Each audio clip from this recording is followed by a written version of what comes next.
ಶ್ರೀಕೃಷ್ಣಾಯ ನಮಃ.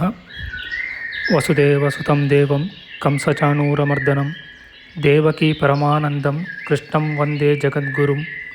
ಬ್ರಹ್ಮಸ್ಥಾನ ಸರೋಜಮಧ್ಯವಿಲಸಚ್ಛೀತಾಂಶು ಪೀಠಸ್ಥಿತಂ ಸ್ಫೂರ್ಜತ್ಸೂರ್ಯರುಚಿಂ ವರಾಭಯಕರಂ ಕರ್ಪೂರಕುಂದೋಜ್ವಲಂ ಶ್ವೇತಸ್ರಗ್ವಸನಾನುಲೇಪನಯುತಂ ವಿದ್ಯುದೃಚಾ ಕಾಂತಯಾ ಸಂಶ್ಲಿಷ್ಟಾರ್ಧತನುಂ ಪ್ರಸನ್ನವದನಂ ವಂದೇ ಗುರುಂ ಸಾದರಂ. ಶ್ರೀ ಗುರುಭ್ಯೋ ನಮಃ. ಲಂಬೋದರಂ ಪರಮಸುಂದರಮೇಕದಂತಂ ರಕ್ತಾಂಬರಂ ತ್ರಿನಯನಂ ಪರಮಂ ಪವಿತ್ರಂ ಉದ್ಯದ್ದಿವಾಕರಕರೋಜ್ವಲಕಾಯಕಾಂತಂ ವಿಘ್ನೇಶ್ವರಂ ಸಕಲವಿಘ್ನಹರಂ ನಮಾಮಿ. ತ್ವಾಂ ದೇವ ವಿಘ್ನದಲನೇತಿ ಚ ಸುಂದರೇತಿ ಭಕ್ತಿಪ್ರಿಯೇತಿ ಸುಖದೇತಿ ಫಲಪ್ರದೇತಿ ವಿದ್ಯಾಪ್ರದೇತ್ಯಗಹರೇತಿ ಚ ಯೇ ಸ್ತುವಂತಿ ತೇಭ್ಯೋ ಗಣೇಶವರದೋ ಭವನಿತ್ಯಮೇವ. ಶ್ರೀ ಮಹಾಗಣಪತಯೇ ನಮಃ. ಯಾ ಕುಂದೇಂದು ತುಷಾರಹಾರಧವಳ ಯಾ ಶುಭ್ರವಸ್ತ್ರಾವೃತ ಯಾ ವೀಣಾ ವರದಂಡಮಂಡಿತಕರ ಯಾ ಶ್ವೇತಪದ್ಮಾಸನ ಯಾ ಬ್ರಹ್ಮಾಚ್ಯುತಶಂಕರಪ್ರಭೃತಿಭಿರ್ದೇವೈಃ ಸದಾ ವಂದಿತಾ ಸಾ ಮಾಂ ಪಾತು ಸರಸ್ವತೀ ಭಗವತಿ ನಿಶ್ಶೇಷಜಾಡ್ಯಾಪಃ. ಶ್ರೀ ಸರಸ್ವತ್ಯೇ ನಮಃ. ವೇದಾರ್ಥತತ್ವವಿಶದೀಕರಣೇನ ಪುಂಸಾಂ ಉಚ್ಚೈರ್ಗತಿಂ ಜಗತಿ ಯೋ ದಯಾಯ ವಿಧಾತುಂ ರಮ್ಯಾಂ ಪುರಾಣಪದವೀಂ ಪ್ರಣಿನಾಯ ತಸ್ಮೈ ಲೋಕೇಶವೈಭವಪುಷೇ ಋಷಯೇ ನಮಸ್ತಾತ್. ಜಯತಿ ಪರಾಶರಸೂನುಃ ಸತ್ಯವತಿ ಹೃದಯನಂದನೋ ವ್ಯಾಸಃ ಯಸ್ಯಾಸ್ಯ ಕಮಲಕಲಿತಂ ವಾङ्ಮಯಮೃತಂ ಜಗತ್ಪಿಬತಿ. ಶ್ರೀವ್ಯಾಸಾಯ ನಮಃ. ನಾರಾಯಣಂ ನಮಸ್ಕೃತ್ಯ ನರಂ ಚೈವ ನರೋತ್ತಮಂ ದೇವೀಂ ಸರಸ್ವತೀಂ ವ್ಯಾಸಂ ತತೋ ಜಯಮುದೀರಯೇತ್. ಕನಕರುಚಿದುಕೂಲಃ ಕುಂಡಲೋಲ್ಲಾಸಿಗಲ್ಲಃ ಶಮಿತಭುವನಭಾರಃ ಕೋಪಿ ಲೀಲಾವತಾರಃ ತ್ರಿಭುವನಸುಖಕಾರಿ ಶೇಷಶಾಯೀ ಮುಕುಂದೋ ಪರಿಕಲಿತರಮಾಂಗೋ ಮಂಗಲಂ ನಸ್ತನೋತು. ನಮಾಮಿ ಗೋವಿಂದ ಪದಾರವಿಂದಂ ಸದೇಂದಿರಾನಂದನಮುತ್ತಮಾಡ್ಯಂ ಜಗಜ್ಜನಾನಾಂ ಹೃದಿ ಸನ್ನಿವಿಷ್ಟಂ ಮಹಾಜನೈಕಾಯನಮುತ್ತಮೋತ್ತಮಂ. ನಮಸ್ತೆ ಚಕ್ರಹಸ್ತಾಯ ಶಾನ್ಗಹಸ್ತಾಯ ತೇ ನಮಃ. ನಂದಹಸ್ತಾಯ ತೇ ವಿಷ್ಣೋ ಶಂಖಹಸ್ತಾಯ ತೇ ನಮಃ. ಓಂ ನಮೋ ವಾಸುದೇವಾಯ ನಮಃ ಸಂಕರ್ಷಣಾಯ ಚ ಪ್ರದ್ಯುಮ್ನಾಯ ನಮಸ್ತುಭ್ಯಂ ಅನಿರುದ್ಧಾಯ ತೇ ನಮಃ. ಯಾತ್ವರ ಮಂದರೋದ್ಧಾರೆ ಯಾತ್ವರ ನತರಕ್ಷಣೆ ಮಯ್ಯಾರ್ತೆ ಕರುಣಾಮೂರ್ತೆ ಸಾತ್ವರ ಕ್ವಗತಾಹರೆ ಕ್ಷೀರೋ ದಧಾವ ಮರದಾನ ವಯೂಥಪಾನ ಮುನ್ಮತ್ನತಾಮೃತಲಬ್ಧಯ ಆದಿದೇವಃ ಪೃಷ್ಟೇನ ಕಚ್ಚಪವಪುರ್ವಿದಧಾರ ಗೋತ್ರಂ ನಿದ್ರಾಕ್ಷಣೋದ್ರಿ ಪರಿವರ್ತಕ ಶಾಣಕಂಡೂಃ. ಓಂ ಕೂರ್ಮಾಯ ನಮಃ. ಪ್ರಿಯ ಬಾಂಧವರೇ, ನಮ್ಮ ಈ ಶ್ರೀ ಲಾಲೀಕೃಷ್ಣ ಚಾನಲ್ಗೆ ಸ್ವಾಗತ. ಇಂದಿನ ವಿಡಿಯೋದಲ್ಲಿ ನಾವು ಶ್ರೀ ಕೂರ್ಮ ಪುರಾಣದ 93ನೆಯ ಅಧ್ಯಾಯವಾದ ನರ್ಮದಾ ನದಿಯ ಮಹಿಮೆ, ನರ್ಮದಾ ನದಿಯ ತೀರದಲ್ಲಿ ಬೆಳೆದ ವೃಕ್ಷಗಳಿಗೆ ಕೂಡ ನಾಶ ಸಮಯದಲ್ಲಿ ನರ್ಮದಾ ನದಿಯ ಪವಿತ್ರ ತೀರ್ಥ ಸಂಘದಿಂದ ಉತ್ತಮಗತಿ ಪ್ರಾಪ್ತಿ ಎಂಬ ವಿಚಾರ ಮಾಡೋಣ. ಶ್ರೀಕೃಷ್ಣಾಯ ನಮಃ.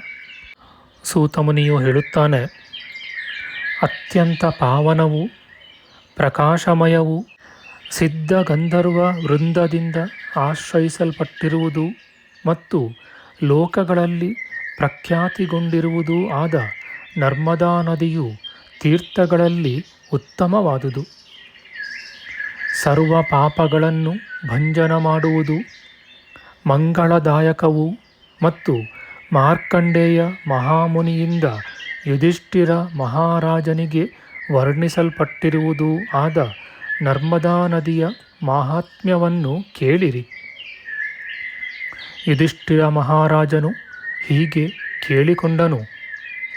ಮಹಾಮುನಿಯೇ, ನಿನ್ನ ಅನುಗ್ರಹಕ್ಕೆ ಪಾತ್ರನಾದುದರಿಂದ ನಿನ್ನಿಂದ ನಾನು ನಾನಾ ವಿಧವಾದ ಧರ್ಮ ತತ್ವಗಳನ್ನು, ಪ್ರಯಾಗ ಕ್ಷೇತ್ರದ ಮಾಹಾತ್ಮ್ಯವನ್ನು ಮತ್ತು ಅನೇಕ ತೀರ್ಥಕ್ಷೇತ್ರಗಳನ್ನು ಕೇಳಿದೆನು. ಸಾಧುತ್ತಮನೇ, ನರ್ಮದಾ ಎಂಬ ಪವಿತ್ರ ನದಿಯು ಸಮಸ್ತ ತೀರ್ಥಗಳಲ್ಲಿ ಪ್ರಧಾನವಾದುದೆಂದು ನಿನ್ನಿಂದ ಹೇಳಲ್ಪಟ್ಟಿತು. ಈಗ ಆ ನರ್ಮದಾ ನದಿಯ ಮಾಹಾತ್ಮ್ಯವನ್ನು ಹೇಳಲು ಅರ್ಹನಾಗಿದ್ದೀಯೆ. ಮಾರ್ಕಂಡೇಯ ಮುನಿಯು ಇಂತೆಂದನು. ರುದ್ರಮೂರ್ತಿಯ ದೇಹದಿಂದ ಪ್ರಾದುರ್ಭಾವ ಹೊಂದಿರುವ ಮತ್ತು ನದಿಗಳಲ್ಲಿ ಉತ್ತಮವಾದ ನರ್ಮದಾ ನದಿಯು ಸ್ಥಾವರ ಜಂಗಮ ರೂಪವಾದ ಸಮಸ್ತ ಪ್ರಾಣಿಗಳನ್ನು ಉದ್ಧಾರ ಮಾಡುವುದು. ಪೂರ್ವದಲ್ಲಿ ನನ್ನಿಂದ ಪುರಾಣದಲ್ಲಿ ಕೇಳಲ್ಪಟ್ಟಿರುವಂತೆ ಶುಭಮಯವಾದ ನರ್ಮದಾ ನದಿಯ ಮಾಹಾತ್ಮ್ಯವನ್ನು ಈಗ ನಾನು ಹೇಳುತ್ತೇನೆ. ನೀನು ಇದೊಂದರಲ್ಲಿಯೇ ಗಮನವನ್ನಿಟ್ಟು ಕೇಳು. ಗಂಗಾ ನದಿಯು ಕನಕಲವೆಂಬ ಕ್ಷೇತ್ರದಲ್ಲಿ ಪವಿತ್ರವಾದುದು. ಸರಸ್ವತೀ ನದಿಯು ಕುರುಕ್ಷೇತ್ರದಲ್ಲಿ ಬಂದರೆ ಪಾವನವಾಗುವುದು. ನರ್ಮದಾ ನದಿಯು ಗ್ರಾಮದಲ್ಲಿಯಾಗಲಿ ಅರಣ್ಯದಲ್ಲಿಯಾಗಲಿ ಸಕಲ ಪ್ರದೇಶದಲ್ಲಿಯೂ ಪಾವನವಾಗುವುದು. ಸರಸ್ವತೀ ನದಿಯ ತೀರ್ಥವು 3 ದಿನಗಳ ಸೇವನೆಯಿಂದ ಪವಿತ್ರಕರವಾಗುವುದು. ಯಮುನಾ ನದಿಯ ತೀರ್ಥವು 7 ದಿನಗಳ ಶುದ್ಧಿಯನ್ನು ಉಂಟುಮಾಡುವುದು ಮತ್ತು ಗಂಗಾ ನದಿ ತೀರ್ಥವು ಕೂಡಲೇ ಪವಿತ್ರ ಮಾಡುವುದು. ಆದರೆ ನರ್ಮದಾ ನದಿಯ ತೀರ್ಥವು ದರ್ಶನ ಮಾತ್ರದಿಂದ ಪಾವನವಾದುದು. ಕಳಿಂಗ ದೇಶದ ಪಶ್ಚಿಮಾರ್ಧದಲ್ಲಿರುವ ಅಮರಕಂಟಕ ಎಂಬ ಪರ್ವತದಲ್ಲಿ 3 ಲೋಕಗಳಲ್ಲಿ ವಿಖ್ಯಾತವೂ ರಮ್ಯವೂ ಮತ್ತು ಮಾನಸವನ್ನು ಆಕರ್ಷಿಸುವುದೂ ಆದ ಈ ಪುಣ್ಯ ನದೀ ತೀರ್ಥವು ಇರುವುದು. ರಾಜೇಂದ್ರನೇ, ಈ ತೀರ್ಥದ ಸನ್ನಿಧಿಯಲ್ಲಿ ದೇವ, ಅಸುರ, ಗಂಧರ್ವ ಮತ್ತು ಮಹರ್ಷಿಗಳು ಆದರದಿಂದ ತಪವನ್ನು ಆಚರಿಸಿ ದುರ್ಲಭವಾದ ಪರಮಸಿದ್ಧಿಯನ್ನು ಹೊಂದಿರುವರು. ರಾಜೇಂದ್ರನೇ, ಆ ಪ್ರದೇಶದಲ್ಲಿ ಮನುಜನು ಸ್ನಾನ ಮಾಡಿ ಯಾತ್ರಾ ನಿಯಮವಂತನೂ ನಿಗ್ರಹಿಸಿದ ಸಕಲೇಂದ್ರಿಯಗಳುಳ್ಳವನೂ ಆಗಿ 1 ರಾತ್ರಿ ಪೂರ್ತಿಯಾಗಿ ಉಪವಾಸ ಮಾಡಿದರೆ ತನ್ನ ವಂಶದಲ್ಲಿ 100 ಮಂದಿಯನ್ನು ಉದ್ಧರಿಸುವನು. ರಾಜಶ್ರೇಷ್ಠನೇ, ತೀರ್ಥೋತ್ತಮವಾದ ಈ ನದಿಯು ಸಂಪೂರ್ಣವಾಗಿ 100 ಯೋಜನ ಪರಿಮಾಣದಷ್ಟು ವಿಸ್ತಾರವಾಗಿದೆಯೆಂದು ಕೇಳುವೆವು. ದೀರ್ಘ ಪರಿಮಾಣದಲ್ಲಿ 2 ಯೋಜನ ಪರಿಮಾಣದಷ್ಟು ದೀರ್ಘವಾಗಿರುವುದು. ಅಮರಕಂಟಕ ಪರ್ವತದ ಸುತ್ತಮುತ್ತಲಿರುವ ಪ್ರದೇಶಗಳಲ್ಲಿ 60,000 ಸಂಖ್ಯೆಯಷ್ಟು ಪವಿತ್ರ ತೀರ್ಥಗಳು ಮತ್ತು 60 ಕೋಟಿಯಷ್ಟು ಪುಣ್ಯತೀರ್ಥಗಳು ಸೇರಿ ಹೀಗೆ ಅಸಂಖ್ಯಾತ ತೀರ್ಥಗಳು ಇರುತ್ತವೆ. ಆ ತೀರ್ಥಯಾತ್ರಾ ಸಮಯದಲ್ಲಿ ಮಾನವನು ಬ್ರಹ್ಮಚರ್ಯ ವ್ರತವನ್ನು ಆಚರಿಸುವವನು, ಕ್ರೋಧವನ್ನು ನಿಗ್ರಹಿಸಿದವನು, ಜಿತೇಂದ್ರಿಯನು, ಸರ್ವ ಪ್ರಾಣಿಗಳ ಹಿಂಸೆಯನ್ನು ತ್ಯಜಿಸಿದವನು ಮತ್ತು ಸರ್ವಭೂತಗಳಿಗೆ ಹಿತವನ್ನುಂಟು ಮಾಡುವವನೂ ಆಗಿ ಶುದ್ಧ ಮಾನಸವುಳ್ಳವನಾಗಿರಬೇಕು. ನಿಷ್ಕಳಂಕನಾದ ರಾಜನೇ, ಈ ರೀತಿಯಾಗಿ ತ್ರಿಕರಣ ಶುದ್ಧಿಯಿಂದ ಕೂಡಿದವನಾಗಿ ವಾಸ ಮಾಡಿ ಯಾವ ಮಾನವನು ಅಲ್ಲಿ ಪ್ರಾಣಗಳನ್ನು ತ್ಯಜಿಸುವನೋ ಅವನಿಗೆ ಉಂಟಾಗುವ ಪುಣ್ಯ ಫಲಗಳನ್ನು ಅವಧಾನವನ್ನಿಟ್ಟು ಕೇಳುವವನಾಗು. ಯುಧಿಷ್ಠಿರನೇ, ಅಂತಹ ಸುಕೃತಿಯು 100,000 ವರ್ಷಗಳವರೆಗೆ ಸ್ವರ್ಗಲೋಕದಲ್ಲಿ ಅನೇಕ ಅಪ್ಸರಾಂಗನೆಯರಿಂದ ಕೂಡಿದವನು, ಅನೇಕ ದಿವ್ಯ ಸ್ತ್ರೀಯರಿಂದ ಉಪಚರಿಸಲ್ಪಟ್ಟವನೂ ಆಗಿ ಸುಖವನ್ನು ಅನುಭವಿಸುತ್ತಾನೆ ಮತ್ತು ದಿವ್ಯವಾದ ಗಂಧವನ್ನು ಲೇಪಿಸಿಕೊಂಡವನು, ದಿವ್ಯವಾದ ಪುಷ್ಪಗಳಿಂದ ಅಲಂಕರಿಸಲ್ಪಟ್ಟವನೂ ಆಗಿ ದಿವ್ಯ ಲೋಕದಲ್ಲಿ ದೇವತೆಗಳೊಡನೆ ವಿಹರಿಸುತ್ತಾ ಸಂತೋಷವನ್ನು ಅನುಭವಿಸುವನು. ಮತ್ತು ಅಂತಹ ಉತ್ತಮ ಭವನವು ದಿವ್ಯ ರತ್ನಗಳಿಂದ ಉಜ್ವಲವಾದ ಸ್ತಂಭಗಳಿಂದಲೂ ವಜ್ರ ವೈಡೂರ್ಯಗಳಿಂದಲೂ ಶೋಭಿಸಲ್ಪಟ್ಟಿರುವುದು. ಶುಭ್ರವಾದ ನಾನಾ ಚಿತ್ರಗಳಿಂದ ಕೂಡಿರುವುದು ಮತ್ತು 100 ಮಂದಿ ದಾಸಿ ಜನರಿಂದ ಪೂರ್ಣವೂ ಆಗಿರುವುದು. ಆ ಧಾರ್ಮಿಕನು ಸ್ವರ್ಗ ಸುಖಾನುಭವಾನಂತರದಲ್ಲಿ ಸ್ವರ್ಗದಿಂದ ಭ್ರಷ್ಟನಾಗಿ ರಾಜನಾಗಿ ಜನಿಸುವನು. ಮತ್ತು ಈ ಧಾರ್ಮಿಕನು ಅನೇಕ ವಿಧವಾದ ರತ್ನಗಳಿಂದ ಕೂಡಿದ ವಸತಿ ಗೃಹವನ್ನು ಹೊಂದುತ್ತಾನೆ. ಅಂತಹ ದಿವ್ಯ ಭವನದಲ್ಲಿ ರಾಜರಿಗೆ ಈಶ್ವರನು, ಧನಾಧಿಪನು ಮತ್ತು ಸಮಸ್ತ ಸ್ತ್ರೀ ಜನರಿಗೆ ಪ್ರೇಮಾಸ್ಪದನೂ ಆಗಿ ಸಂಪೂರ್ಣವಾಗಿ 100 ಸಂವತ್ಸರಗಳ ಪರ್ಯಂತವಾಗಿ ದಿವ್ಯ ಭೋಗಗಳನ್ನು ಅನುಭವಿಸುತ್ತಾ ಜೀವಿಸುವನು. ಈ ಪವಿತ್ರ ಕ್ಷೇತ್ರದಲ್ಲಿ ಅಗ್ನಿಪ್ರವೇಶ, ಜಲದಲ್ಲಿ ಪತನ ಅಥವಾ ಉಪವಾಸ ವ್ರತಗಳಲ್ಲಿ ಯಾವುದಾದರೊಂದು ವಿಧದಿಂದ ಮರಣ ಹೊಂದಿದರೆ ವಾಯುದೇವನ ಗತಿಗೆ ಆಕಾಶದಲ್ಲಿ ತಡೆಯಿಲ್ಲದಂತೆ ಅವನ ಸದ್ಗತಿಗೆ ನಿವೃತ್ತಿಯೂ ಇಲ್ಲ. ಪರ್ವತದ ಪಶ್ಚಿಮ ದಿಕ್ಕಿನ ತಪ್ಪಲಿನಲ್ಲಿ ಸಮಸ್ತ ಪಾತಕಗಳನ್ನು ಕಳೆಯುವ ಜಲೇಶ್ವರವೆಂದು ನಾಮಾಂಕಿತವಾದ ಒಂದು ಜಲಾಶಯ ತೀರ್ಥವು 3 ಲೋಕಗಳಲ್ಲಿ ಪ್ರಸಿದ್ಧಿ ಹೊಂದಿರುವುದು. ಆ ತೀರ್ಥದಲ್ಲಿ ಪಿತೃಗಳಿಗೆ ಪಿಂಡದಾನವನ್ನು ಆಚರಿಸುವುದರಿಂದಲೂ ಸಂಧ್ಯಾವಂದನೆಯ ಅನುಷ್ಠಾನದಿಂದಲೂ ಪಿತೃಗಳು 10 ಸಹಸ್ರ ವರ್ಷಗಳ ಪರ್ಯಂತವಾಗಿ ತೃಪ್ತಿಯನ್ನು ಹೊಂದುವರು. ಇದಕ್ಕೆ ಸಂಶಯವಿಲ್ಲ. ನರ್ಮದಾ ನದಿಯ ದಕ್ಷಿಣ ಭಾಗದ ತೀರದಲ್ಲಿ ಸೊಂಪಾಗಿ ಬೆಳೆದ ಅರ್ಜುನ ವೃಕ್ಷಗಳಿಂದ ಮುಚ್ಚಿಹೋದ ಕಪಿಲ ಎಂಬ ನಾಮಾಂಕನವುಳ್ಳ ಮಹಾನದಿಯು ಸಮೀಪದಲ್ಲಿಯೇ ಹರಿಯುತ್ತಿರುವುದು. ಮಹಾಮಹಿಮೆಯಿಂದ ಕೂಡಿ ಪಾವನವಾಗಿರುವ ಆ ಮಹಾನದಿಯು 3 ಲೋಕಗಳಲ್ಲಿ ಪ್ರಸಿದ್ಧಿ ಹೊಂದಿರುವುದು. ಯುಧಿಷ್ಠಿರ ಮಹಾರಾಜನೇ, ಅಲ್ಲಿ ಸಂಪೂರ್ಣವಾಗಿ 100 ಕೋಟಿ ತೀರ್ಥಗಳ ಪಂಕ್ತಿಯು ಇರುವುದು.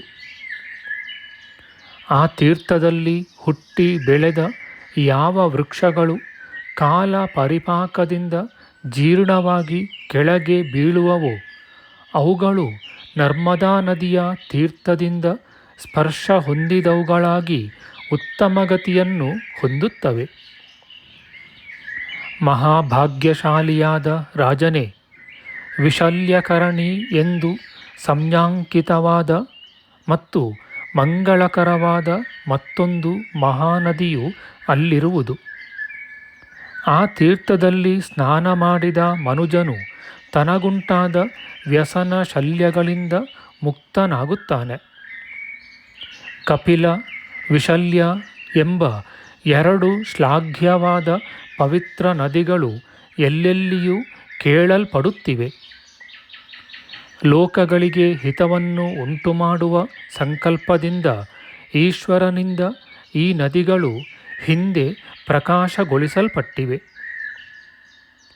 ಪ್ರಜಾನಾಥನೇ, ಆ ತೀರ್ಥೋತ್ತಮದಲ್ಲಿ ಯಾವ ನರನು ಉಪವಾಸ ವ್ರತವನ್ನು ಆಚರಿಸುತ್ತಾನೆಯೋ ಅವನು ತನ್ನ ಸಮಸ್ತ ಪಾತಕ ಸಂಸರ್ಗದಿಂದ ಶುದ್ಧಿ ಹೊಂದಿದ ಆತ್ಮವುಳ್ಳವನಾಗಿ ರುದ್ರಲೋಕದಲ್ಲಿ ಮಾನ್ಯನಾಗುತ್ತಾನೆ. ಯುಧಿಷ್ಠಿರ ರಾಜನೇ, ಮಾನವನು ಆ ತೀರ್ಥದಲ್ಲಿ ಸ್ನಾನ ಮಾಡಿದುದರಿಂದ ಅಶ್ವಮೇಧ ಯಾಗದಿಂದ ಉಂಟಾಗುವ ಮಹಾಫಲವನ್ನು ಹೊಂದುತ್ತಾನೆ.